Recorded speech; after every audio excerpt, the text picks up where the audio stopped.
Mr. Mortimer Lightwood and Mr. Eugene Rayburn took a coffee-house dinner together in Mr. Lightwood's office. They had newly agreed to set up a joint establishment together. They had taken a bachelor cottage near Hampton, on the brink of the Thames, with a lawn and a boathouse, and all things fitting, and were to float with the stream through the summer and the long vacation. It was not summer yet, but spring, and it was not gentle spring ethereally mild, as in Thomson's seasons, but nipping spring with an easterly wind, as in Johnson's, Jackson's, Dixon's, Smith's, and Jones's seasons. The grating wind sawed rather than blew, and as it sawed, the sawdust whirled about the soppet. Every street was a soppet, and there were no topsawyers. Every passenger was an undersawyer, with the sawdust blinding him and choking him. That mysterious paper currency which circulates in London when the wind blows, gyrated here and there and everywhere. Whence can it come? Whither can it go? It hangs on every bush, flutters in every tree, is caught flying by the electric wires, haunts every enclosure, drinks at every pump, cowers at every grating, shudders upon every plot of grass, seeks rest in vain behind the legions of iron rails. In Paris, where nothing is wasted, costly and luxurious city though it be, but where wonderful human ants creep out of holes and pick up every scrap, there is no such thing. There, it blows nothing but dust. There, sharp eyes and sharp stomachs reap even the east wind, and get something out of it. The wind sawed, and the sawdust whirled. The shrubs wrung their many hands, bemoaning that they had been over-persuaded by the sun to bud, the young leaves pined, the sparrows repented of their early marriages. Like men and women, the colors of the rainbow were discernible, not in floral spring, but in the faces of the people whom it nibbled and pinched. And ever the wind sawed, and the sawdust whirled. When the spring evenings are too long and light to shut out, and such weather is rife, the city which Mr. Podsnap so explanatorily called London, London, is at its worst. Such a black shrill city, combining the qualities of a smoky house and a scolding wife, such a gritty city, such a hopeless city, with no rent in the leaden canopy of its sky, such a beleaguered city, invested by the great marsh forces of Essex and Kent. So the two old schoolfellows felt it to be, as, their dinner done, they turned towards the fire to smoke.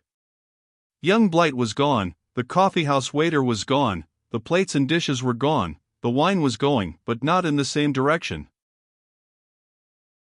"The wind sounds up here," quoth Eugene, stirring the fire, "as if we were keeping a lighthouse.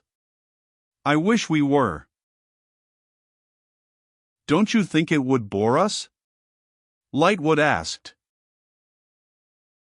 "Not more than any other place. And there would be no circuit to go. But that's a selfish consideration, personal to me." "And no clients to come," added Lightwood. "Not that that's a selfish consideration at all personal to me." "If we were on an isolated rock in a stormy sea," said Eugene, smoking with his eyes on the fire, "Lady Tippins couldn't put off to visit us, or, better still, might put off and get swamped. People couldn't ask one to wedding breakfasts. There would be no precedents to hammer at, except the plain sailing precedent of keeping the light up. It would be exciting to look out for wrecks." "But otherwise," suggested Lightwood, "there might be a degree of sameness in the life." "I have thought of that also," said Eugene, as if he really had been considering the subject in its various bearings with an eye to the business, "but it would be a defined and limited monotony. It would not extend beyond two people. Now, it's a question with me, Mortimer, whether a monotony defined with that precision and limited to that extent might not be more endurable than the unlimited monotony of one's fellow creatures." As Lightwood laughed and passed the wine, he remarked, "We shall have an opportunity, in our boating summer, of trying the question." "An imperfect one," Eugene acquiesced, with a sigh, "but so we shall. I hope we may not prove too much for one another." "Now, regarding your respected father," said Lightwood, bringing him to a subject they had expressly appointed to discuss, always the most slippery eel of eels of subjects to lay hold of. "Yes, regarding my respected father," assented Eugene, settling himself in his armchair. I would rather have approached my respected father by candlelight, as a theme requiring a little artificial brilliancy, but we will take him by twilight, enlivened with a glow of Wallsend. He stirred the fire again as he spoke, and having made it blaze, resumed. My respected father has found, down in the parental neighborhood, a wife for his not generally respected son. With some money, of course? With some money, of course, or he would not have found her.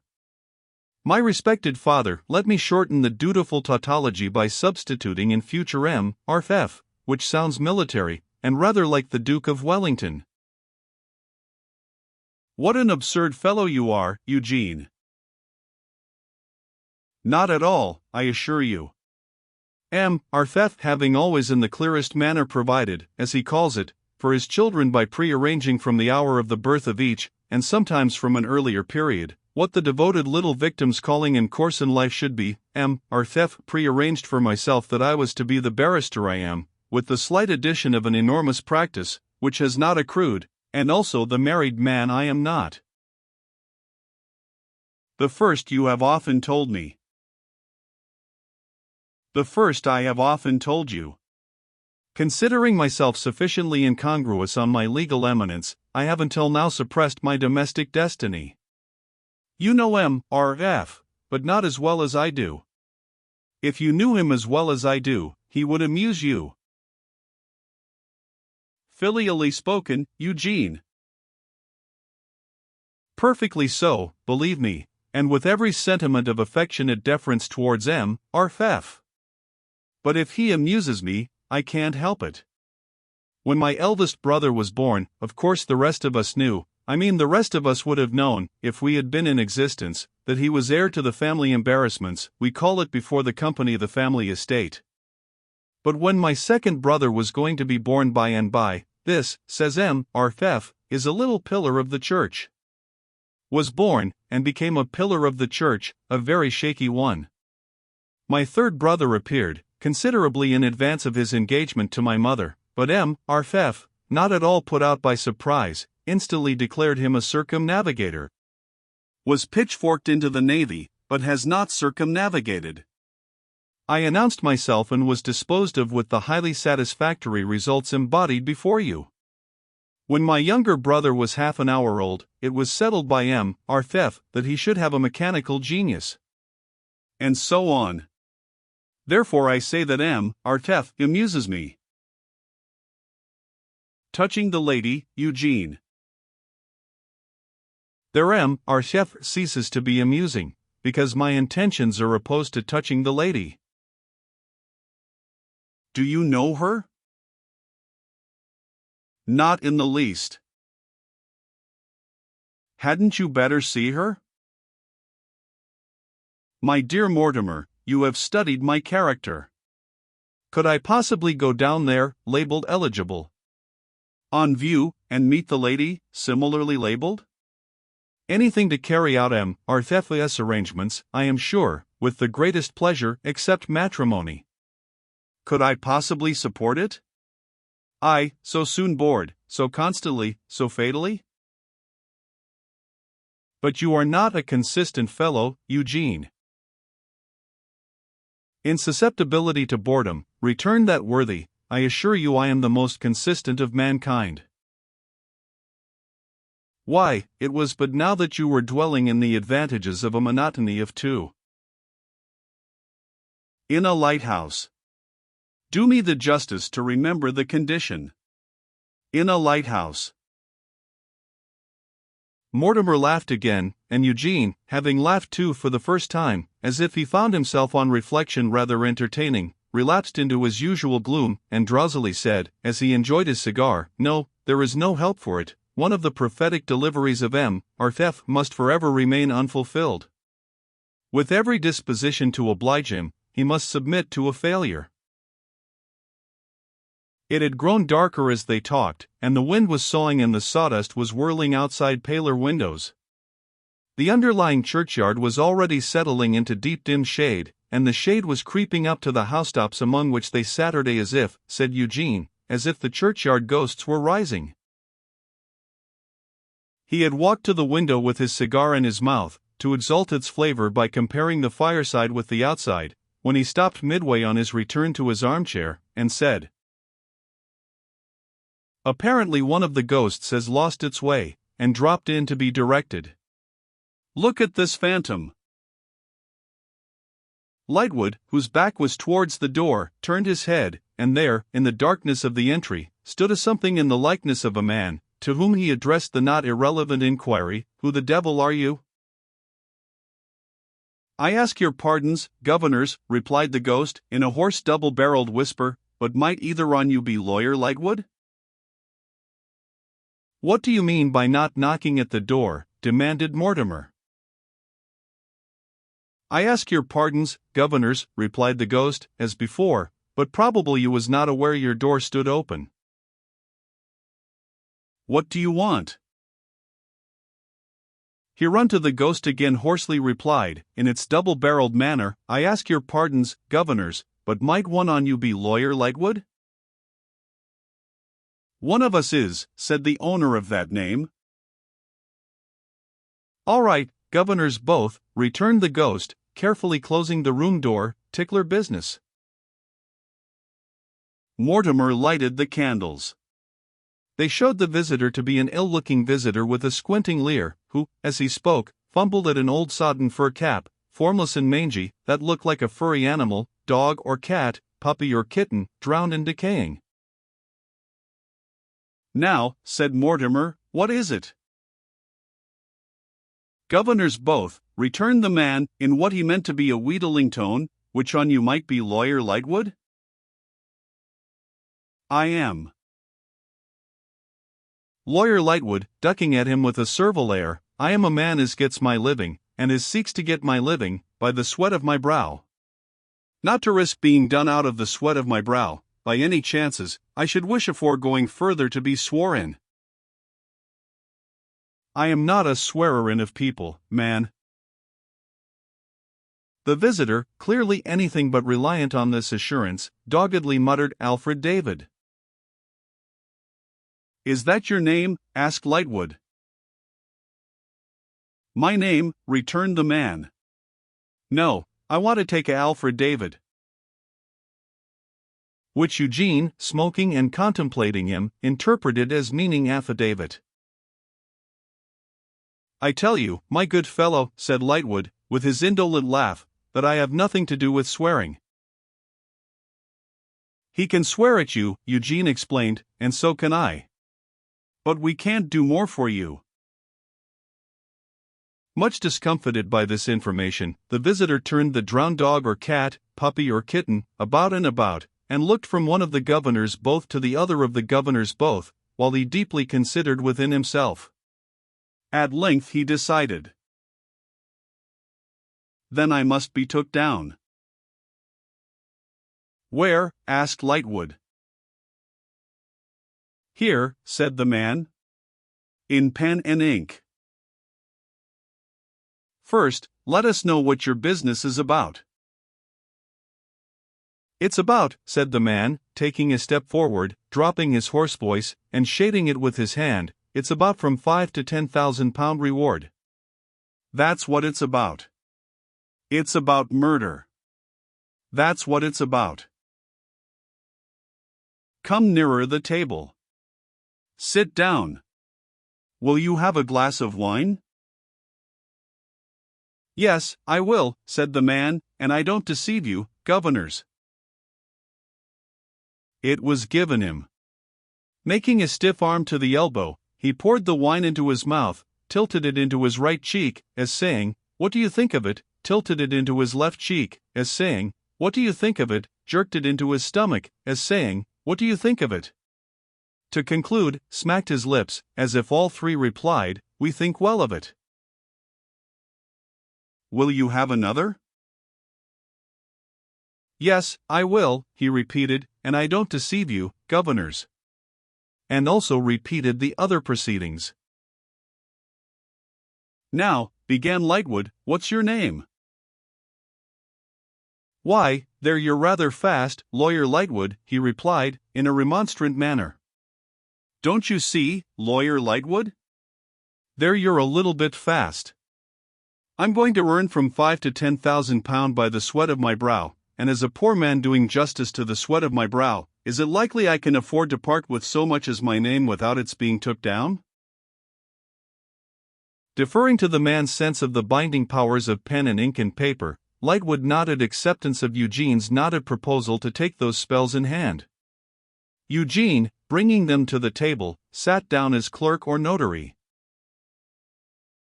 "Now," said Lightwood, "what's your name?"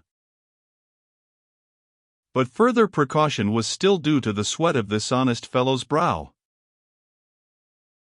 "I should wish, Lawyer Lightwood," he stipulated, "to have that t'other governor as my witness that what I said. Consequent, will the t'other governor be so good as chuck me his name and where he lives?"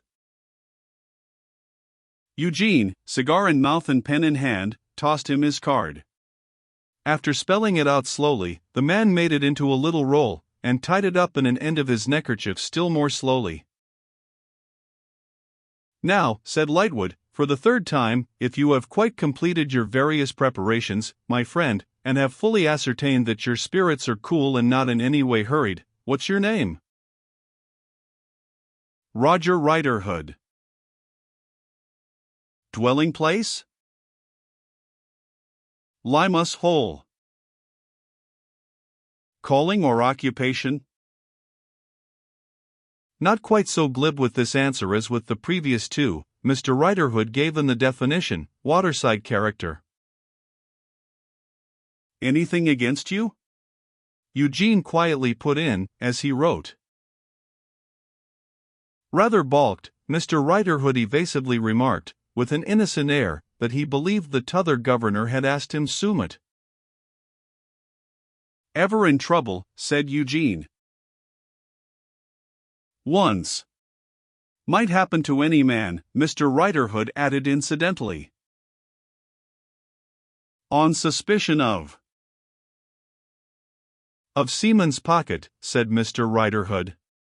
"Whereby I was in reality the man's best friend, and tried to take care of him." "With the sweat of your brow?" asked Eugene. "Till it poured down like rain," said Roger Riderhood. Eugene leaned back in his chair, and smoked with his eyes negligently turned on the informer, and his pen ready to reduce him to more writing. Lightwood also smoked, with his eyes negligently turned on the informer. "Now let me be took down again," said Riderhood, when he had turned the drown cap over and under, and had brushed it the wrong way, if it had a right way, with his sleeve. "I give information that the man that done the Harmon murder is Gaffer Hexam, the man that found the body. The hand of Jesse Hexam, commonly called Gaffer on the river and along shore, is the hand that done that deed. His hand and no other." The two friends glanced at one another with more serious faces than they had shown yet. "Tell us on what grounds you make this accusation," said Mortimer Lightwood.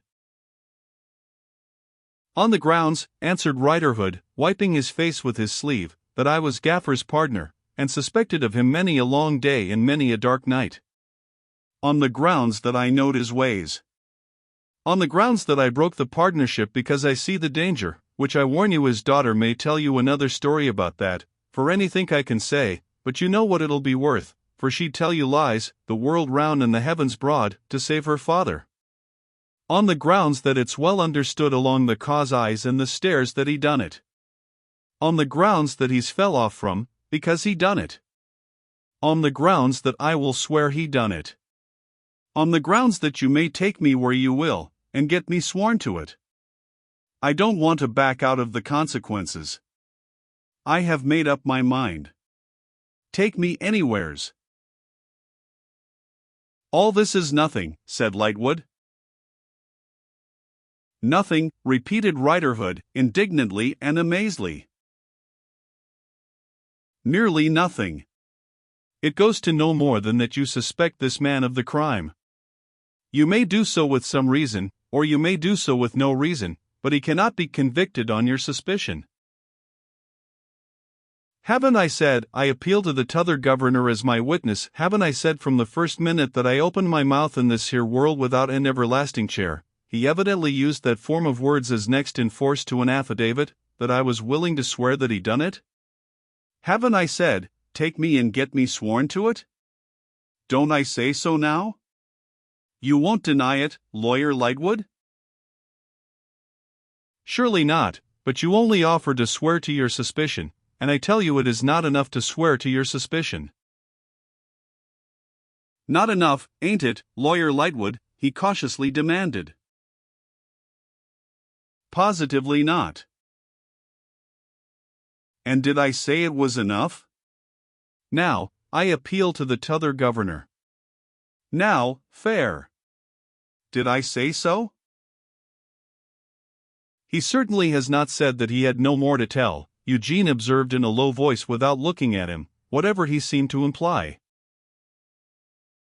Ha! Cried the informer, triumphantly perceiving that the remark was generally in his favor, though apparently not closely understanding it.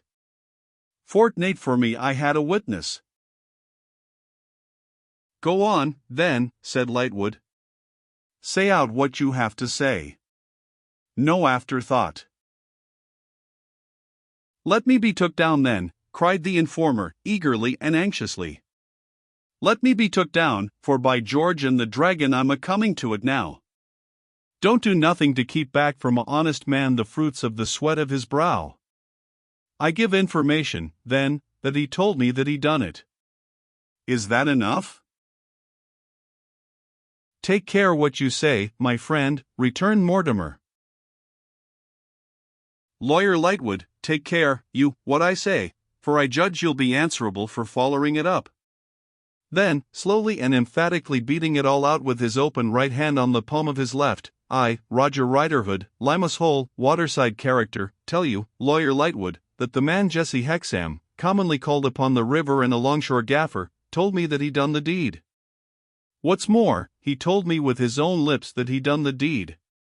What's more, he said that he done the deed. And I'll swear it. Where did he tell you so? Outside, replied Riderhood, always beating it out, with his head determinedly set askew, and his eyes watchfully dividing their attention between his two auditors, outside the door of the 6 Jolly Fellowships, towards 12:15 at midnight. But I will not in my conscience undertake to swear to so fine a matter as 5 minutes on the night when he picked up the body. The 6 Jolly Fellowships won't run away. If it turns out that he warn't at the 6 Jolly Fellowships that night at midnight, I'm a liar. What did he say? I'll tell you, take me down, t'other governor, I ask no better. He come out first, I come out last. I might be a minute arter him, I might be half a minute, I might be a quarter of a minute, I cannot swear to that, and therefore I won't. That's knowing the obligations of a Alfred David, ain't it? Go on. I found him awaiting to speak to me. He says to me, Rogue Riderhood, for that's the name I'm mostly called by, not for any meaning in it, for meaning it has none, but because of its being similar to Roger. Never mind that. 'Scuse me, Lawyer Lightwood, it's a part of the truth, and as such I do mind it, and I must mind it and I will mind it. Rogue Riderhood, he says, words passed betwixt us on the river tonight. Which they had, ask his daughter.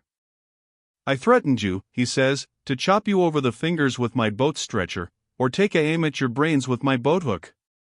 I did so on accounts of your looking too hard at what I had in tow, as if you was suspicious, and on accounts of your holding on to the gunwale of my boat. I says to him, Gaffer, I know it. He says to me, Rogue Riderhood, you are a man in a dozen, I think he said in a score, but of that I am not positive, so take the lowest figure, for precious be the obligations of a Alfred David. And, he says, when your fellowman is up, be it their lives or be it their watches, sharp as ever the word with you. Had you suspicions? I says, Gaffer, I had, and what's more, I have. He falls a shaking, and he says, of what? I says, of foul play. He falls a shaking worse, and he says, there was foul play then. I done it for his money. Don't betray me. Those were the words as ever he used. There was a silence, broken only by the fall of the ashes in the grate. An opportunity which the informer improved by smearing himself all over the head and neck and face with his drown cap, and not at all improving his own appearance.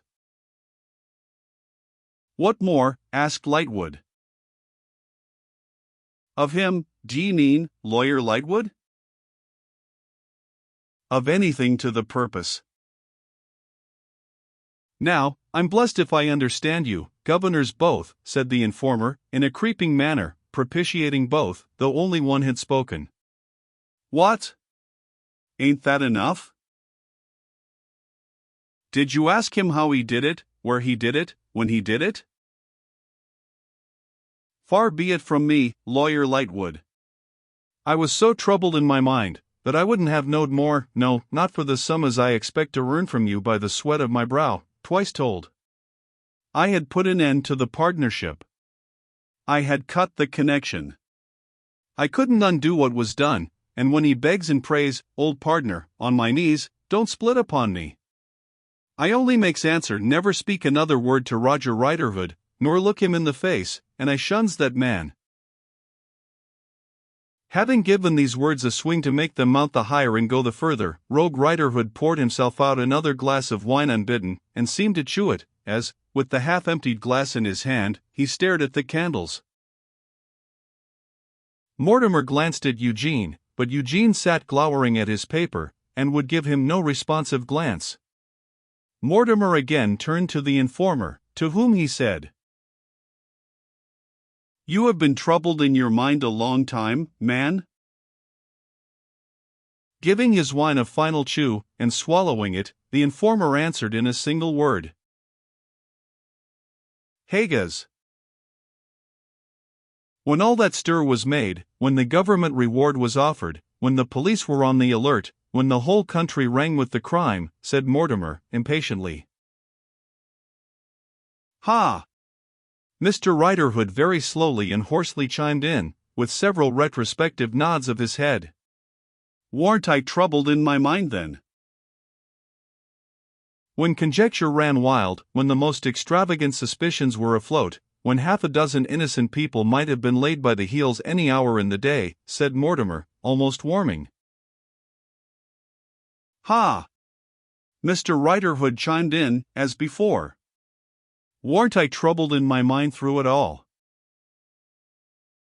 But he hadn't, said Eugene, drawing a lady's head upon his writing paper, and touching it at intervals, the opportunity then of earning so much money, you see.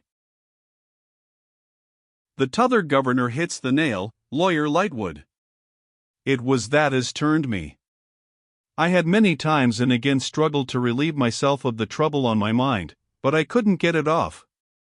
I had once very nigh got it off to Miss Abby Potterson, which keeps the 6 jolly fellowships, there is the ooze, it won't run away, there lives the lady, she ain't likely to be struck dead afore you get there, ask her, but I couldn't do it. At last, out comes the new bill with your own lawful name, Lawyer Lightwood, printed to it, and then I asks the question of my own intellects, am I to have this trouble on my mind forever? Am I never to throw it off? Am I always to think more of Gaffer than of my own self? If he's got a daughter, ain't I got a daughter? And Echo answered? Eugene suggested. You have, said Mr. Riderhood, in a firm tone. Incidentally mentioning, at the same time, her age, inquired Eugene. Yes, Governor. 22 last October. And then I put it to myself, regarding the money. It is a pot of money. For it is a pot, said Mr. Riderhood, with candor, and why deny it? Here, from Eugene as he touched his drawing.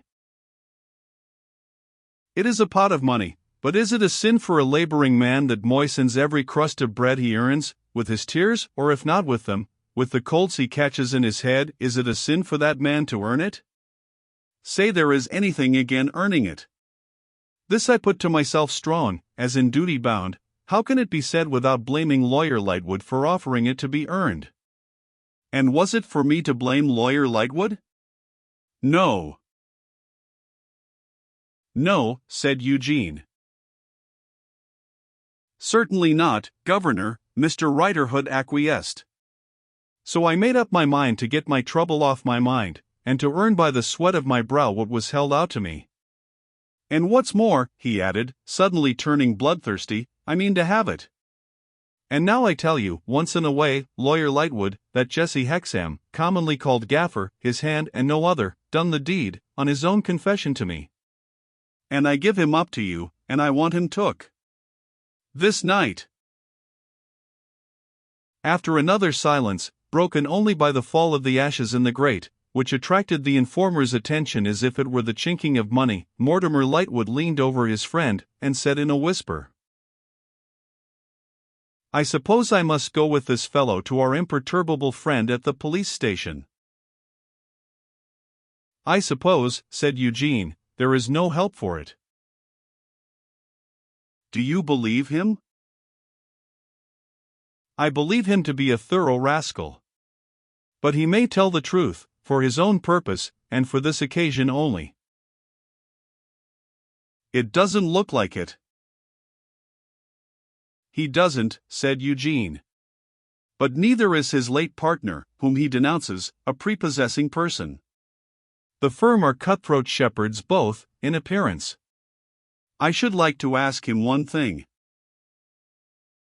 The subject of this conference sat leering at the ashes, trying with all his might to overhear what was said, but feigning abstraction as the governors both glanced at him. You mentioned, twice, I think, a daughter of this Hexam's, said Eugene, aloud. You don't mean to imply that she had any guilty knowledge of the crime? The honest man, after perhaps considering how his answer might affect the fruits of the sweat of his brow, replied, unreservedly, No, I don't. And you implicate no other person? It ain't what I implicate, it's what Gaffer implicated, was the dogged and determined answer. I don't pretend to know more than that his words to me was, I done it. Those was his words. I must see this out, Mortimer, whispered Eugene, rising. How shall we go? Let us walk, whispered Lightwood, and give this fellow time to think of it. Having exchanged the question and answer, they prepared themselves for going out, and Mr. Riderhood rose. While extinguishing the candles, Lightwood, quite as a matter of course, took up the glass from which that honest gentleman had drunk, and coolly tossed it under the grate, or it fell shivering into fragments. Now, if you will take the lead, said Lightwood, Mr. Rayburn and I will follow. You know where to go, I suppose? I suppose I do, Lawyer Lightwood. Take the lead, then. The waterside character pulled his drowned cap over his ears with both hands, and making himself more round-shouldered than nature had made him, by the sullen and persistent slouch with which he went down the stairs, round by the Temple Church, across the Temple into Whitefriars, and so on by the waterside streets. Look at his hangdog air, said Lightwood, following. It strikes me rather as a hangman air, returned Eugene. He has undeniable intentions that way. They said little else as they followed. He went on before them as an ugly fate might have done, and they kept him in view, and would have been glad enough to lose sight of him. But on he went before them, always at the same distance, and the same rate. Aslant against the hard implacable weather and the rough wind, he was no more to be driven back than hurried forward, but held on like an advancing destiny. There came, when they were about midway on their journey, a heavy rush of hail, which in a few minutes pelted the streets clear, and whitened them. It made no difference to him.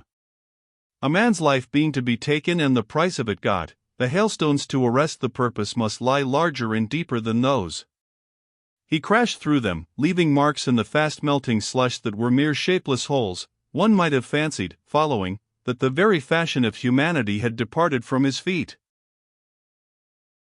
The blast went by, and the moon contended with the fast-flying clouds, and the wild disorder reigning up there made the pitiful little tumults in the streets of no account. It was not that the wind swept all the brawlers into places of shelter, as it had swept the hail still lingering in heaps wherever there was refuge for it, but that it seemed as if the streets were absorbed by the sky, and the night were all in the air. "If he has had time to think of it," said Eugene, "he has not had time to think better of it, or differently of it, if that's better. There is no sign of drawing back in him, and as I recollect this place, we must be close upon the corner where we alighted that night." In fact, a few abrupt turns brought them to the riverside, where they had slipped about among the stones, and where they now slipped more, the wind coming against them in slants and flaws, across the tide and the windings of the river, in a furious way. With that habit of getting under the lee of any shelter which waterside characters acquire, the waterside character at present in question led the way to the lee side of the 6 jolly fellowship porters before he spoke.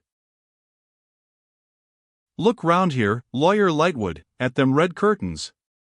It's the fellowships, the ooze as I told you wouldn't run away." "And has it run away?" Not showing himself much impressed by this remarkable confirmation of the informer's evidence, Lightwood inquired what other business they had there. "I wished you to see the fellowships for yourself, Lawyer Lightwood, that you might judge whether I'm a liar, and now I'll see Gaffer's window for myself, that we may know whether he's at home." With that, he crept away. "He'll come back, I suppose," murmured Lightwood. "Aye. And go through with it," murmured Eugene. He came back after a very short interval indeed. Gaffer's out, and his boat's out. His daughter's at home, sitting looking at the fire. But there's some supper getting ready, so Gaffer's expected. I can find what move he's upon, easy enough, presently." Then he beckoned and led the way again, and they came to the police station, still as clean and cool and steady as before, saving that the flame of its lamp, being but a lamp flame, and only attached to the force as an outsider, flickered in the wind. Also, within doors, Mr. Inspector was at his studies as of yore. He recognized the friends the instant they reappeared, but their reappearance had no effect on his composure. Not even the circumstance that Riderhood was their conductor moved him, otherwise than that as he took a dip of ink he seemed, by a settlement of his chin in his stock, to propound to that personage, without looking at him, the question, "What have you been up to, last?" Mortimer Lightwood asked him, would he be so good as look at those notes? Handing him Eugene's. Having read the first few lines, Mr. Inspector mounted to that, for him, extraordinary pitch of emotion that he said, "Does either of you two gentlemen happen to have a pinch of snuff about him?" Finding that neither had, he did quite as well without it, and read on. "Have you heard these read?" he then demanded of the honest man. "No," said Riderhood. "Then you had better hear them." And so read them aloud, in an official manner. "Are these notes correct, now, as to the information you bring here and the evidence you mean to give?" he asked, when he had finished reading. "They are. They are as correct," returned Mr. Riderhood, "as I am. I can't say more than that for 'em." "I'll take this man myself, sir," said Mr. Inspector to Lightwood. Then to Riderhood, "Is he at home? Where is he? What's he doing? You have made it your business to know all about him, no doubt." Riderhood said what he did know, and promised to find out in a few minutes what he didn't know. "Stop," said Mr. Inspector, "not till I tell you. We mustn't look like business. Would you two gentlemen object to making a pretense of taking a glass of something in my company at the fellowships? Well-conducted house, and highly respectable landlady." They replied that they would be happy to substitute a reality for the pretense, which, in the main, appeared to be as one with Mr. Inspector's meaning. Very good, said he, taking his hat from its peg, and putting a pair of handcuffs in his pocket as if they were his gloves. Reserve. Reserve saluted. You know where to find me? Reserve again saluted. Riderhood, when you have found out concerning his coming home, come round to the window of Cozy, tap twice at it, and wait for me. Now, gentlemen. As the three went out together, and Riderhood slouched off from under the trembling lamp his separate way, Lightwood asked the officer what he thought of this. Mr. Inspector replied, with due generality and reticence, that it was always more likely that a man had done a bad thing than that he hadn't. That he himself had several times reckoned up Gaffer, but had never been able to bring him to a satisfactory criminal total. That if this story was true, it was only in part true. That the two men, very shy characters, would have been jointly and pretty equally in it, but that this man had spotted the other, to save himself and get the money. And I think, added Mr. Inspector, in conclusion, that if all goes well with him, he's in a tolerable way of getting it. But as this is the fellowships, gentlemen, where the lights are, I recommend dropping the subject. You can't do better than be interested in some line works anywhere down about Northfleet, and doubtful whether some of your line don't get into bad company as it comes up in barges. You hear, Eugene, said Lightwood, over his shoulder. You are deeply interested in lime. Without lime, returned that unmoved barrister at law, my existence would be unilluminated by a ray of hope.